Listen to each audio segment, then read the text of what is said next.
At a Sunday dinner in late October, my son-in-law's father grabbed my 8-year-old grandson by the collar, lifted him off his feet, and slammed him against the dining room wall hard enough to crack the drywall. My daughter-in-law's mother smiled and said, "Good, that boy needs to learn." My grandson cried so hard he couldn't breathe. I stood up, walked to the kitchen, and made one phone call. They thought I was just a tired old man with arthritis and a small pension. They had no idea who they were really sitting across from. Before I tell you what happened next, take a second to subscribe to Frost Vengeance, and let me know in the comments where you're listening from tonight. I read every single one. I'm 68 years old. My name doesn't matter much for this story. What matters is that I spent 31 years as a federal forensic accountant for the Department of Justice, working white-collar crime out of the field office in Hartford, Connecticut. I retired in 2022 with 2 commendations from the FBI director and a Rolodex full of names that, even 5 years later, still pick up when I call. But to my son Tobias, to his wife Marigold, and especially to her parents, I was just the quiet old man from Wethersfield who shopped at Stop and Shop on Tuesdays and drove a 14-year-old Buick. I hadn't seen my grandson August in almost 5 months when the invitation came. It was October 17th, Friday, and I was raking leaves in the front yard when my phone buzzed. The text was from Marigold, my daughter-in-law, not from Tobias. "Family dinner Sunday at our place. 4 p.m. August has been asking about you." That was it. No warmth, just functional words, like she was placing an order. I read it 3 times standing there in the cold with my rake. August had been asking about me. I felt something tighten in my chest that I hadn't let myself feel in months. The boy was the only grandchild I had. His birthday in August had come and gone, and I hadn't been invited. I'd mailed him a card with 2 crisp $50 bills inside, and a hand-drawn picture of a fishing boat, because the last time I'd seen him, back in May, he'd told me he wanted to learn to fish like the kids in his picture books. The card came back 2 weeks later, marked "Return to Sender" in Marigold's handwriting. I never told Tobias. "Some things you swallow." I texted back, "I'll be there. Should I bring anything?" She didn't respond. Sunday came with a cold gray New England sky. The kind where the air smells like wood smoke and something is always about to rain, but never does. I drove the 40 minutes to their place in Glastonbury. They lived in one of those new developments on the east side, all beige siding and 3-car garages, paid for, I knew, by Marigold's father, a man named Quentin Vexley. Vexley owned a chain of luxury car dealerships across central Connecticut. 3 locations. He liked everyone to know about all 3. I parked my Buick at the curb because their driveway was already full. It was Marigold's BMW, Tobias's old Subaru, Quentin's Range Rover, and Quentin's wife Pernilla's white Mercedes. I sat in my car for a minute and looked at all those clean, expensive vehicles and at my dusty brown sedan, and I almost laughed, because 30 years ago I'd helped put a man in federal prison for buying cars exactly like Quentin's with money he'd skimmed from a pension fund. The world has a strange sense of humor sometimes. Marigold opened the door wearing an apron over a cashmere sweater. She gave me a smile that didn't meet her eyes. "Oh, you're early." "I was 4 minutes early." "I can wait in the car," I said. No, come in. Take your shoes off." The house smelled like rosemary and money. I padded into the living room in my socks and saw August sitting on the carpet with a coloring book. The moment he looked up and saw me, his whole face changed. He dropped the crayon and ran across the room and threw his arms around my legs. "Grandpa, you came! You came!" I knelt down, my knees popping like firecrackers, and I pulled him close. He smelled like apple shampoo and crayon wax, and little boy. He was thinner than I remembered. His hair was longer. There was a small bruise on his forearm, yellowing at the edges, the kind that's a week or 2 old. "Of course I came, buddy. Of course I came." Tobias appeared in the kitchen doorway. My son. He was 36 years old, tall and lean. But he stood like a man who was always apologizing for taking up space. His shoulders had a curve to them now that hadn't been there 2 years ago. He gave me a small wave. Hey, Dad. Hey, son. That was all we got out before Quentin Bexley walked into the room. He was a big man, 6'2", broad in the chest, with a thick silver mustache and a face permanently flushed from either alcohol or pride or both. He was holding a tumbler of bourbon at 3 in the afternoon. His wife Pernilla followed him, a small, sharp woman with helmet-stiff blonde hair and a string of pearls she rotated between her fingers like a rosary made of judgment. "Well, well," Quentin said, looking me up and down. "Look who decided to show up. Tobias, get your father a drink. He looks like he could use one." "I'm fine, thank you," I said. Quentin sat down in the armchair, the good armchair, the one Tobias had bought when he and Marigold first moved in. "Heard you finally retired. What was it again? Some kind of office work for the government?" "Accounting," I said. "Accounting." He drew the word out like it tasted funny. "Bean counting. Pushing pencils." "Well, hey, somebody's got to do it." He winked at Pernilla. "Me, I built something. 3 locations. 42 employees. You ever wonder what it would have been like to actually build something, Tobias?" Tobias stared at the carpet.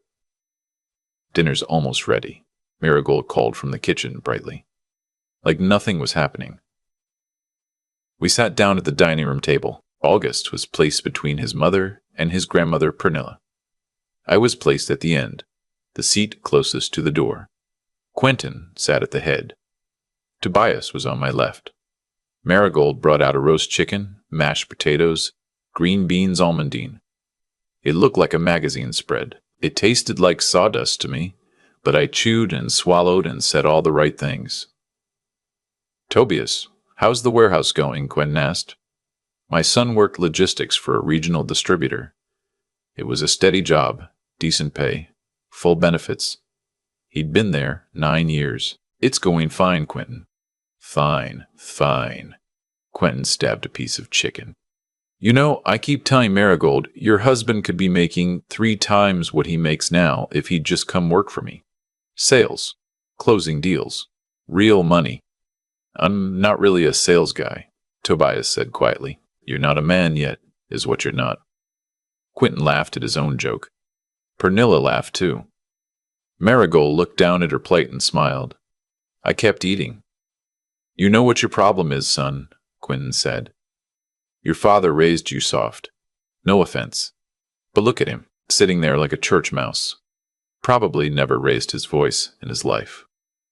That's how you end up with a kid who can't close a deal."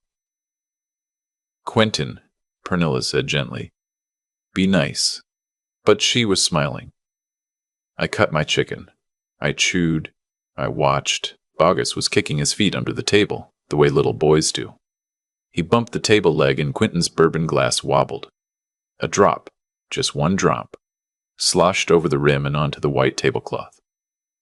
Quentin's face changed. "What did I tell you about kicking?" August froze. "Sorry, Grandpa Quent. Sorry, sorry. Sorry doesn't fix anything. Come here." "Quentin," Tobias said, and there was something in his voice, a tiny crack of resistance. "He didn't mean to. I'm talking to my grandson. Come here, August." August looked at his mother. Marigold looked at her plate. He slid out of his chair and walked around the table. His shoulders were already up by his ears. I'd seen grown men walk that way into interrogation rooms. An 8-year-old shouldn't know how to walk that way. What happened next took maybe 4 seconds. Quentin grabbed August by the collar of his little blue sweater. He stood up, and he lifted that boy clean off the floor. August's feet kicked the air. And then Quentin took 2 steps and slammed him into the dining room wall. There was a thump, and then a crack, and then a small high sound that came out of August like a balloon losing air. "You don't kick at the table," Quentin said. "You don't kick at FI table." He let go. August slid down the wall and crumpled onto the floor, and he started to cry, the deep kind of crying where a child can't catch his breath, where his whole body shakes. Pernilla, from her chair, calmly cut another piece of chicken. "Good. He needs to learn. You let that boy run wild, Marigold." Marigold said, "I know, Mom. I know. Thank you, Daddy." Tobias was halfway out of his chair, his face white, his hands shaking. He looked at his wife. He looked at her father. He looked at her father. He looked at the floor where his son was lying. And then, God help me, he sat back down. He sat back down, and he picked up his fork. I have replayed that moment 1,000 times. I do not blame my son. I have come to understand what years of that house had done to him, but in that moment, the only thing keeping me in my chair was the realization that if I moved wrong, if I said the wrong word, August would pay for it later, when I wasn't there. So I set down my fork. I folded my napkin. I stood up. And I said very calmly, "Excuse me, I need to use the restroom." Quentin waved me off. He was sitting back down, settling into his chair like a king after a coronation. "Down the hall on the left, old-timer. Try not to fall in." I walked down the hall. I went into the bathroom. I closed the door, locked it, and I sat on the edge of the tub and took out my phone, and I called a number I hadn't dialed in 3 years.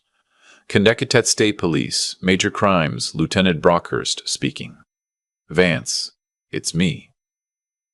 There was a half-second pause, and then his voice changed completely. "Boss, is that you?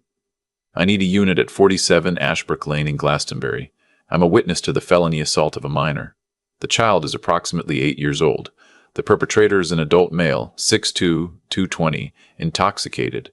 The boy was thrown against a wall hard enough to damage the drywall. He's still on the floor. The mother and grandmother are present, and one of them just thanked the assailant. I'm in the home now. I'm not in danger, but the child needs medical evaluation." Jesus Christ, we're rolling. Address again. I gave it to him. "Boss, are you recording?" "Audio only since I came into the bathroom. But I have a clear sight line to the dining room from the hallway corner. I'll get video for the rest. Stay on the line as long as you can. ETA 6 minutes. Vance. One more thing. The grandfather in this scenario is named Quentin Vexley. He owns Vexley Auto Group.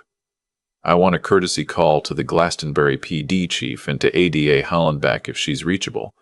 This is going to get loud." "Already on it, sir." I hung up. I splashed water on my face. I looked at myself in the mirror, an old man with thin gray hair and tired eyes. And I thought, I'm sorry, August.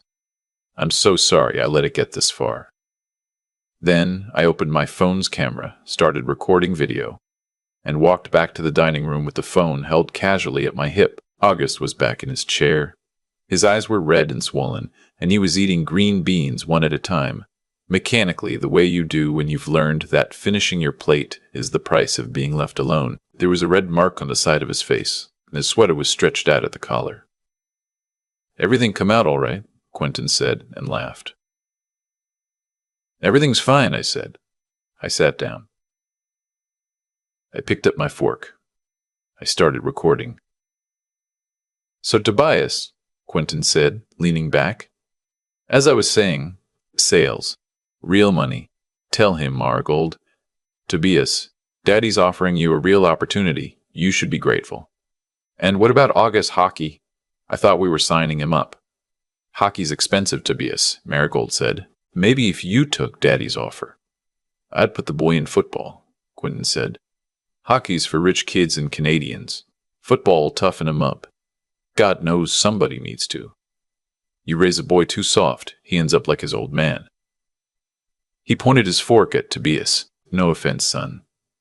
I kept the camera angled. I kept eating. "What do you think, Grandpa?" Marigold said suddenly, turning to me with that bright, dead smile. "About football for August?" I chewed slowly, swallowed, took a sip of water. "I think," I said carefully, "that whatever August wants to play, he should play. He's a smart boy." "Smart doesn't pay the bills," Quentin said. "Tough does. Tough closes deals." "Right, Pernilla." "That's right, sweetheart." The doorbell rang. Marigold frowned. Who in the world? We're not expecting anybody. "Probably some Jehovah's Witness," Quentin said. "Tell him to get lost." She got up, smoothing her apron. I heard the front door open. I heard her sharp inhale. I heard a man's voice say, "Ma'am, we're with the Connecticut State Police. We received a call regarding an injured minor at this residence. We need to come inside." "There's no injured minor here. This is a family dinner. Ma'am, please step aside." Two state troopers came through the front hallway. Behind them was Lieutenant Vance Brockhurst, 55, gray at the temples, who had been a young deputy sheriff in Hartford County 26 years ago when I'd helped him build his first major financial fraud case. Behind him was a Glastonbury PD officer and a paramedic with a bag. Quentin half stood. "What the hell is this?" Vance walked into the dining room. His eyes scanned everyone. They landed on August. His face hardened. "Son," he said gently, kneeling down. "I'm Vance. I'm a police officer. I'm going to have my friend here take a look at you, all right? Just to make sure you're okay." The paramedic crouched down. August looked at his mother. His mother, for the first time, looked frightened. "This is harassment," Quentin said, his voice booming. "This is private property. You can't just walk in here. I'll have your badge." "Sir, please sit down," the Glastonbury officer said. "Do you know who I am?" Vance straightened up. He looked at Quentin. Then he looked at me. The smallest nod passed between us, and I saw his face register something deeper than recognition. It was something close to relief. The kind of look a junior officer gives a senior officer when the cavalry has arrived. He'd been the junior once. "Mr. Vexley," Vance said evenly, "we're here in response to a call from a witness in this home reporting a felony assault on a minor. I'd like you to remain seated." "Witness? What witness?" Vance turned to me. "Sir, can you confirm what you reported on the phone?" I set my fork down. I wiped my mouth with the napkin. I looked at Quentin Vexley across the table. "My name is Wendell Kofer," I said. "I'm August's paternal grandfather. Approximately 22 minutes ago, in this dining room, I personally observed Mr. Vexley grab the child by the collar, lift him off the floor, and throw him against that wall." I pointed. There was a small dent and a hairline crack visible in the drywall. The child was unable to breathe normally for approximately 40 seconds afterward. Mrs. Vexley audibly approved of the action. My daughter-in-law thanked her father. The child has visible marks consistent with the impact, and I have video of the verbal context that followed. Quentin's face had gone from red to purple to a kind of waxy gray. You called the cops? At MY dinner?" "You were at your daughter's dinner, sir," Vance said, "and it's not your call to make. And who the hell are you to walk in here and take his word over mine, my word, against some shriveled-up little pencil pusher?" Vance's jaw tightened. "Mr. Vexley," he said, "this man is Wendell Kofer. He served 31 years as a senior forensic accountant with the Department of Justice. He testified in over 200 federal cases. He helped train me when I was 26 years old. When he calls and tells me what he just saw, I believe him before he finishes the first sentence." The room went very quiet. Marigold was looking at me as if she'd never seen me before in her life. Pernilla had stopped fingering her pearls. Tobias was staring at me, and his mouth was slightly open, and I saw something in his eyes that I had not seen in a long, long time. It looked like a child waking up. The paramedic stood up from August. "Sir, I'd like to take this little guy to the ER for x-rays. He's got tenderness along the upper spine, and his pupils are slightly uneven. Could be nothing, could be something." "He's fine," Marigold snapped. "Don't touch him. He doesn't need a hospital." "Ma'am," Vance said, "with respect, that decision is not yours alone right now. The father is also present." Tobias looked up. His hands were on the table, palms flat, like he was steadying himself against an earthquake. He stood up slowly. "Take him," he said. His voice was hoarse.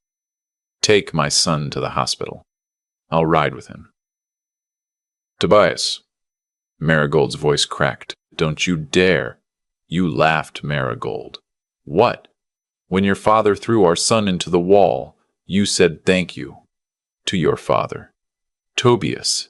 I'd take him to the hospital, Tobias said to the paramedic. I'm coming. The paramedic gathered August up, wrapped a small foil blanket around his shoulders, and walked him out.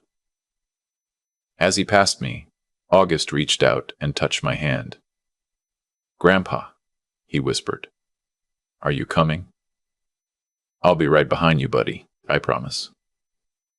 Quentin Bexley was arrested in his daughter's dining room at 5:37 p.m. on a Sunday in October. He was charged with risk of injury to a minor under Connecticut General Statute 53-21, a Class C felony, and with assault in the third degree. They cuffed him at the table. He was still wearing his napkin, tucked into his collar. Pernilla was not arrested that night, but she was given a stern lecture about Connecticut's mandatory reporting laws and informed that she would be receiving a follow-up call from the Department of Children and Families. Marigold sat at the dining room table after they left, and she cried. She cried very loud. I did not stay to comfort her. I drove to Hartford Hospital, and I sat in the waiting room with my son. August had a hairline fracture of the C2 vertebrae, a high cervical fracture, the kind of injury that, with a different angle, with a fraction more force, leaves an 8-year-old in a wheelchair forever. Or worse. When the doctor told us, Tobias put his head in his hands and made a sound I had never heard a grown man make. I put my arm around my son's shoulders. He was shaking. Dad, he said into his hands. Dad. I sat there and I picked up my fork. I know, son. I just sat there. Tobias, listen to me. You got him out tonight. That's what matters now. You got him out tonight. That's what matters now. You got him out. He cried for a long time, 40 minutes maybe. I just held on to him, my grown son, 36 years old, crying like a boy. When he could finally speak, he said, Dad, who are you? I sat back in the plastic hospital chair. I thought about how to answer. The fluorescent light buzzed overhead.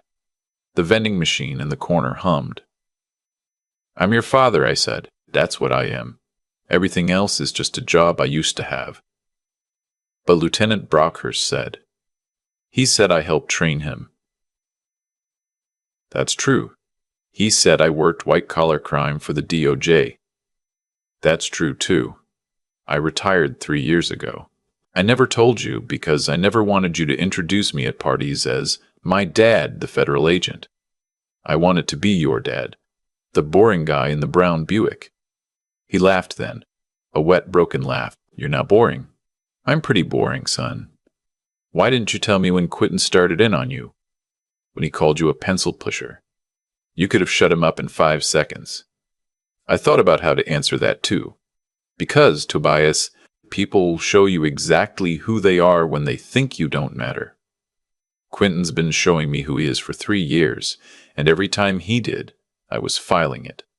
I was making a record. I was waiting. For what? For tonight, I guess. I just didn't know it would be tonight. He was quiet for a while. Dad, I have to ask you something. Anything. Marigold. The thing she said. The thank you, Daddy. I can't unhear that. I know. What do I do? I took a deep breath.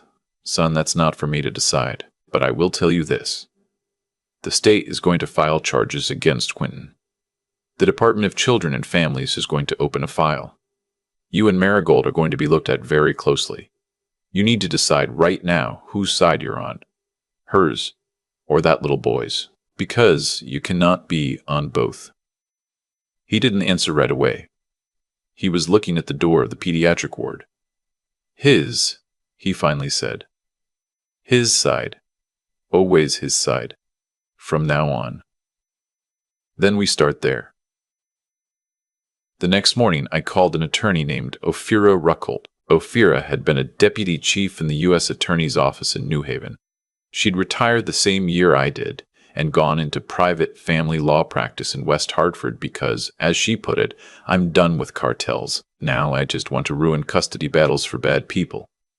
Ophira was 4'11" and weighed about 100 pounds, and was the most terrifying litigator I had ever seen in a courtroom.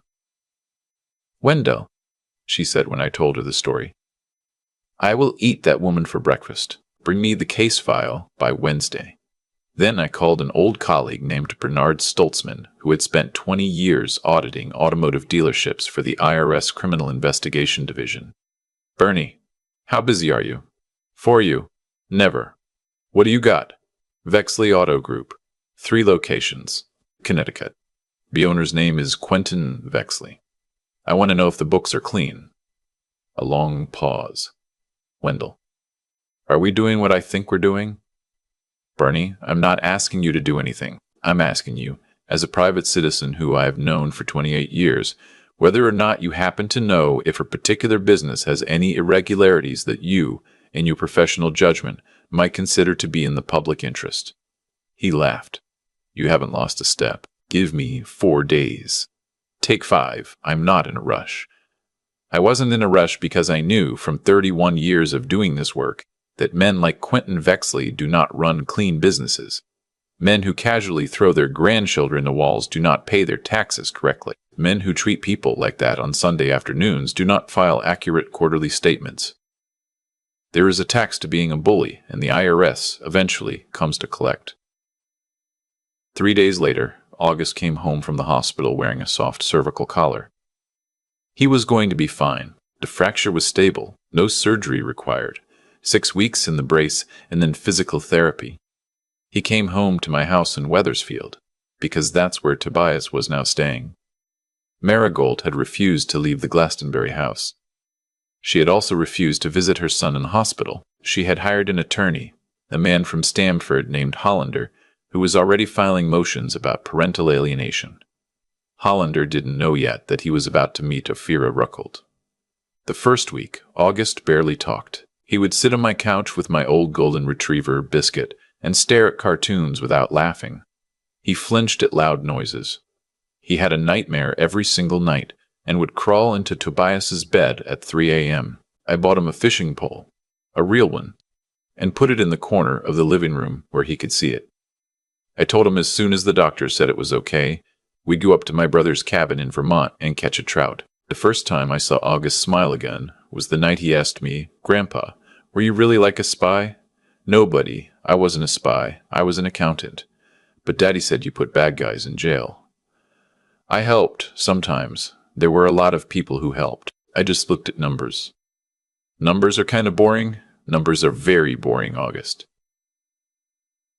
That's why bad guys think nobody's watching. He thought about that for a while.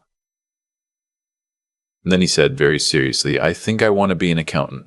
I laughed so hard I cried. 2 weeks later, Bernie Stoltzman called me back. "Wendell, sit down." I'm sitting. Vexley Auto Group has been running a curb-standing operation across all 3 locations for at least 6 years. They're buying salvage and flood title vehicles out of state, washing the titles through a Shell LLC registered in Delaware, and reselling them as clean used cars. I count at least $1.4 million in unreported income, probable wire fraud, and almost certainly mail fraud given the financing paperwork. There's also a pattern of structured cash deposits that screams Bank Secrecy Act violations. Bernie. That's beautiful. There's more. The Shell LLC, the registered agent is Pernilla Vexley, the wife. She's all over the paperwork. She's not just an accessory, Wendell. She's a co-principal. I took a slow breath. Bernie, I think a concerned citizen, perhaps an anonymous one, might want to file a formal tip with the IRS Criminal Investigation Division and maybe a parallel complaint with the Connecticut Department of Motor Vehicles. And possibly, just possibly, a heads-up to a friend at the State Attorney General's Consumer Protection Division. Wendell, you magnificent old bastard. Bernie, I'm just an old man on a pension. Right. I'll have the documentation packages ready by Friday. I hung up. I sat on my back porch in the cold November air. Biscuit came and put his head on my knee. Inside, I could hear August laughing at something on TV. Tobias was on the phone with Ophira, discussing a motion for emergency temporary custody. I want you to understand something. I was not happy that day. I was not gleeful. I was not enjoying it. I have never enjoyed this part of the work. What I felt was a kind of cold, settled certainty. The same way you feel when you finally fix a leak in the roof that's been bothering you for months. You don't celebrate. You just stop hearing the drip. The criminal case against Quentin moved quickly because the evidence was overwhelming. My phone video, the medical records, the cracked drywall photographed by the responding officers, August's eventual videotaped interview with a child forensic specialist, Quentin's attorney, a high-priced defense lawyer out of Hartford, tried for a plea. The state's attorney refused. They wanted trial. They wanted a public conviction. In the meantime, 6 weeks after the dinner, Quentin Vexley received a registered letter from the IRS Criminal Investigation Division informing him that Vexley Auto Group was the subject of a criminal tax investigation. 3 days after that, he received a second letter from the Connecticut DMV, suspending the dealer licenses of all 3 locations pending review. 2 days after that, his floor plan financing was pulled by the bank because dealer license suspensions void the loan covenanters. In the span of 1 week, Quentin Vexley went from being a man who was out on bail awaiting trial to being a man whose entire business empire was frozen, his bank accounts under scrutiny, and his wife under separate criminal investigation. He did not understand what was happening. His attorney did not understand what was happening. Quentin called Tobias at one point screaming that, "Your fucking father did this to me." And Tobias quietly said, "I don't think he did anything, Quentin. I think you did anything, Quentin. I think you did," and hung up. Marigold filed for divorce in early December, or rather, she filed divorce papers as a tactical maneuver, expecting Tobias to fold. Hollander expected a sleepy, uncontested split with Marigold getting the house and primary custody. Instead, he got Ophira Ruckold. She filed a counter-petition the same afternoon with 37 exhibits attached, including the medical records, the police report, the DCF preliminary findings, and 3 sworn statements from neighbors describing past incidents of yelling and slammed doors at the Glastonbury house. By Christmas, Tobias had emergency temporary custody. By February, he had full custody with supervised visitation only for Marigold, and only after she completed a court-ordered family violence counseling program. She did not complete it. Marigold, it turned out, did not handle being the small one in the room. The criminal trial of Quentin Vexley began on March 9th. Tobias did not attend. He stayed home with August. I attended every day. I sat in the 3rd row behind the prosecutor's table in a clean blue suit I'd bought specifically for the occasion. Quentin saw me on the first day and looked away. He did not look at me again. Pernilla had taken a separate plea deal on the financial charges in exchange for her testimony in the assault case. She testified on the record that her husband had been drinking heavily that day, that he had a history of, in her words, exuberant disciplinary style with the grandchild, and that she had been afraid to intervene. Her face on the stand was a mask of well-rehearsed regret. She was, of course, lying about the fear, but it didn't matter. The video did the rest. The jury was out for 2 hours and 11 minutes. Guilty on all counts. The judge, a stern woman named Maribel Yarrow, gave Quentin Vexley 5 years in state prison with a mandatory minimum of 3 to be served before parole eligibility. She gave a speech from the bench that I will remember for the rest of my life. She said, "Mr. Beltz, Vexley, this court has presided over many cases. Some involve adults harming each other in moments of conflict. Those are tragedies. This case is something different. This case involves a grown man, 3 times the size and 10 times the strength of an 8-year-old child, picking up that child like an object and throwing him against a wall hard enough to fracture his neck, and then sitting down to finish his dinner. This court finds your conduct not merely criminal, but contemptible. The maximum sentence is, in my view, insufficient. But it is what the statute provides." Quentin was sentenced. He was let out in handcuffs. He did not look at me. He did not look at anyone. In the hallway afterward, Ada Coraline Hollenbeck shook my hand. She was about 45, small and sharp-eyed, and she had handled the case personally.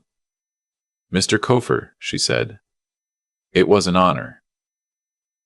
The honor was mine, Counselor. You did the work.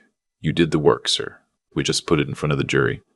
I went home that night, and August was waiting for me on the front porch with Biscuit. He had finally graduated out of the cervical collar 2 weeks earlier. He ran out into the driveway when I got out of the car. Grandpa, what happened? I picked him up. My back protested. My knees popped. I didn't care. He's going away for a long time, buddy. He's not going to hurt anyone for a long, long time. Forever? Long enough. Long enough that by the time he gets out, you'll be tall enough that he wouldn't dare. He thought about that. Grandpa, are we going fishing now? Yeah, buddy. Now we go fishing. We did go fishing the following weekend up at my brother's cabin on Lake Caspian in Vermont. August caught a 14-inch brook trout, the biggest fish of his short life. He held it up for the picture, and his grin took up his entire face. He was missing one of his front teeth by then. I have that picture framed on my mantel to this day. In the spring, Marigold tried to come back. She showed up at my house, unannounced, on a Saturday in May.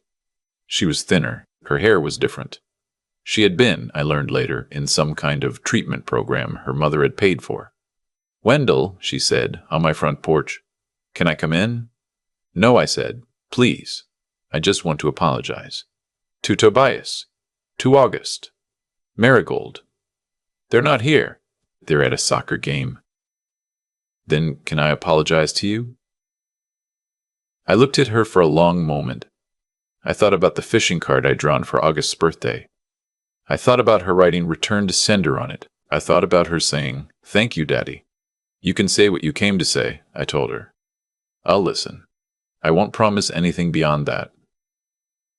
She cried then. She told me she was sorry. She told me she had grown up afraid of her father, and she had spent her whole adult life trying to please him, because she didn't know any other way to be. She told me she had been so jealous of how Tobias loved his quiet, unimpressive, brown Buick driving father that she had needed to make Tobias small. Because if Tobias was small, then her father was big, and big was the only kind of love she understood. I listened. I did not interrupt. When she was done, she stood there waiting for me to say something. I said, Marigold, I appreciate that you came. I think you may even mean it. But you are not entitled to my forgiveness. And you are not entitled to my sons, and you are absolutely not entitled to my sons, and you are absolutely not entitled to August's. If you want a relationship with that boy, you will earn it the way the court has laid out. Step by step. Visit by supervised visit. With counseling. With time. You don't get to apologize your way back in. You have to walk your way back in, and the walk takes years, and it might not work. She nodded, wiping her face. Will you tell Tobias I came? I will tell him. Will you tell him I'm sorry? I will tell him you said so. She turned to go. At the bottom of the porch steps, she stopped. Wendell, did you do it? The IRS thing? My father's business? I looked at her. Marigold, your father committed years of fraud. The federal government noticed. That has nothing to do with me. She stared at me a long moment. Then she nodded slowly and walked back to her car. I never told her the truth. I will tell you the truth. I made 2 phone calls. That was all. I made 2 phone calls to 2 old friends, and I told them what I had personally seen, and I asked them what, in their professional judgment, they thought a concerned citizen should do. Everything that happened after that was the system working exactly the way the system is designed to work. Quentin Vexley destroyed himself. I just made sure the right people were watching. That is the difference between revenge and justice. Revenge is a private satisfaction. Justice is a public reckoning. Revenge requires you to dirty your hands. Justice requires only that you not look away. I am 68 years old, I have lived in this house in Wethersfield for 31 years. I drive a 14-year-old Buick. I shop at Stop and Shop on Tuesdays. My grandson lives with me and his father most weekends now, because the school is closer to Tobias's apartment. But August likes my big yard and Biscuit and the workshop in the basement where I'm teaching him to whittle. He is 10 years old now. 2 years have passed since that Sunday dinner. He sleeps through the night. He laughs out loud at cartoons. He has a best friend named Theo, and they ride bikes together, and they play hockey, not football, because August asked his father if he could play hockey, and his father said yes. Sometimes late in the evening after August is asleep, Tobias and I sit on my back porch, and we don't say anything. We just listen to the crickets. And one night last fall, he reached over and put his hand on my shoulder, and he said, "Dad, thank you for everything, for all the years you didn't tell me, for the night you did." I didn't say anything back. I just put my hand over his. People are going to look at you your whole life and decide what you are, based on the car you drive and the way you wear your sweater and how loud you talk at dinner. Let them decide. Let them be wrong. The ones who matter will figure it out eventually, and the ones who don't matter will never know, and that's fine. That's exactly fine.